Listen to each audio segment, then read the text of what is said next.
வணக்கம். தமிழ் ஃபுட் கார்னரில் இன்னைக்கு ஒரு ஹெல்த்தியான சூப் ரெசிபி பார்க்க போகிறோம். ராகி சூப். இந்த சூப்போட டேஸ்ட் ரொம்ப நல்லா இருக்கும். குளிர்காலத்தில் இந்த சூப் செஞ்சு குடித்தோம்னா தொண்டைக்கு நல்லா இதமாக இருக்கும். இப்போ எப்படி பண்ணுறதுன்னு பார்க்கலாம். இது வரைக்கும் தமிழ் ஃபுட் கார்னர் சேனலை சப்ஸ்கிரைப் பண்ணாதவங்க சப்ஸ்கிரைப் பண்ணிக்கங்க. ராகி சூப் பண்ணுறதுக்கு இந்த பவுலில் 1.5 டேபிள் ஸ்பூன் ராகி மாவு சேர்க்குறேன். இந்த மாவு வச்சு தான் இன்னைக்கு நம்ம சூப் பண்ண போகிறோம். ஸ்டவ்வில் ஒரு பேன் போட்டிருக்கேன். அதில் 1 டீஸ்பூன் நெய். நெய்க்கு பதில் நீங்கள் எண்ணெய் சேர்க்குறதுனாலும் சேர்த்துக்கங்க. இப்போ நெய் உருகினதும் இதில் 1/2 டீஸ்பூன் சீரகம் சேர்க்குறேன். சீரகம் பொரிஞ்சதும் இதில் 1/2 இன்ச் அளவுள்ள இஞ்சியை நல்ல பொடியாக சாப் பண்ணி சேர்க்குறேன். கூடவே 2 பல் பூண்டை குட்டி குட்டியாக கட் பண்ணி சேர்த்துக்கலாம். அடுத்து ஒரு சின்ன சைஸ் பச்சை மிளகாவை கட் பண்ணி சேர்த்துக்கிறேன். நீங்கள் பச்சை மிளகா விருப்பப்பட்டால் சேர்த்துக்கங்க, இல்லைன்னா விட்டுறலாம். பச்சை மிளகா சேர்த்தோம்னா இந்த பச்சை மிளகா ஃப்ளேவரோட சூப் நல்லா இருக்கும். பச்சை மிளகா சேர்க்கலைன்னா நீங்கள் கடைசியில் மிளகுத்தூள் சேர்க்கும்போது கூட கொஞ்சம் சேர்த்துக்கணும். இப்போ இஞ்சி பூண்டு மிளகாவோட ஃப்ளேவர்லாம் நல்லா நெய்யில் இறங்கிடுச்சு. அடுத்து ஒரு சின்ன சைஸ் பெரிய வெங்காயத்தை பொடியாக கட் பண்ணி சேர்த்துட்டு, கூடவே ஒரு சின்ன சைஸ் கேரட் பொடியாக கட் பண்ணது, அடுத்து 5-6 பீன்ஸை இந்த மாதிரி பொடி பொடியாக கட் பண்ணி சேர்த்துக்கங்க. மீடியம் ஃப்ளேமில் வச்சு 2 நிமிஷத்துக்கு இதை வதக்கிக்கலாம். நான் பீன்ஸ் கேரட் சேர்த்துருக்கேன். உங்கள்கிட்ட வேறு காய்கள் ஏதாவது முட்டைக்கோஸ் பச்சை பட்டாணி இந்த மாதிரி இருந்தாலும் சேர்க்குறதுனாலும் சேர்த்துக்கங்க. இதை மீடியம் ஃப்ளேமில் வச்சு 2 நிமிஷம் வதக்கிட்டு அதுக்கப்புறமா நம்ம கொஞ்சமாக தக்காளி சேர்க்க போகிறோம். 2 நிமிஷமாக வதங்கிடுச்சு. ஒரு சின்ன சைஸ் தக்காளியை கட் பண்ணி சேர்த்து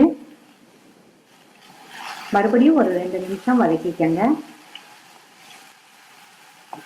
தக்காளி சேர்த்து 2 நிமிஷம் வதங்கிடுச்சு. டோட்டலாக 4 நிமிஷம் வதங்கியிருக்கு. இதில் தண்ணி சேர்க்கணும். 3 கப் தண்ணி சேர்த்துருக்கேன். இந்த சூப்புக்கு தேவையான அளவு உப்பு.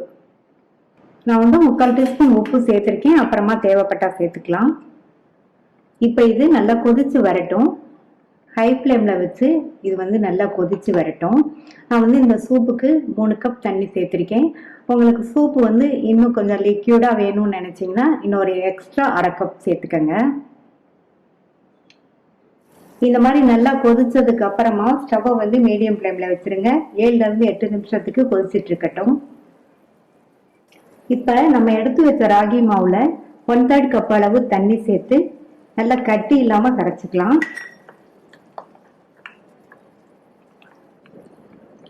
கொஞ்சம் கூட கட்டி இல்லாமல் கரைச்சாச்சு. மீடியம் ஃப்ளேமில் 7 நிமிஷமாக நல்லா கொதிச்சிருச்சு. இப்போ ஸ்டவ்வை சிம்மில் வச்சுருங்க. நம்ம கரைச்சி வச்ச மாவை மறுபடியும் நல்லா ஒரு தடவை கரைச்சிட்டு இதில் சேர்க்குறேன். நல்லா கலந்து விட்டுட்டே சேருங்க. இப்போ ஸ்டவ்வோட தீயை கொஞ்சம் கூட்டி வச்சிருக்கேன்.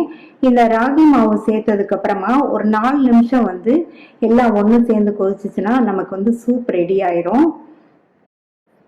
மொத்தமாக 4 நிமிஷம் கொதிக்கணும். நான் 2 நிமிஷம் கொதிச்சதுக்கு அப்புறமா இதில் பெப்பர் பவுடர் சேர்க்க போகிறேன். 2 நிமிஷத்துக்கு அப்புறம் பார்க்கலாம். நல்லா இந்த மாதிரி கலந்து கொடுத்துட்டே இருங்க. ராகி மாவு சேர்த்து 2 நிமிஷமாக நல்லா கொதிச்சிருச்சு. இதில் 1/2 டீஸ்பூன் பெப்பர் பவுடர் சேர்க்குறேன். இன்னும் சூப்பு 2 நிமிஷம் கொதிக்கணும். 2 நிமிஷம் ஆச்சு. நம்ம ராகி ஃப்ளார் சேர்த்து டோட்டலாக 4 நிமிஷம் ஆயிருக்கு. நல்லா திக்காய் வந்திருக்கு பாருங்க. இந்த கன்சிஸ்டன்சி சூப்புக்கு சரியா இருக்கும். அடுத்து இதில் பொடியாக கட் பண்ண கொத்தமல்லி இலைகள் கொஞ்சம் சேர்க்குறேன்.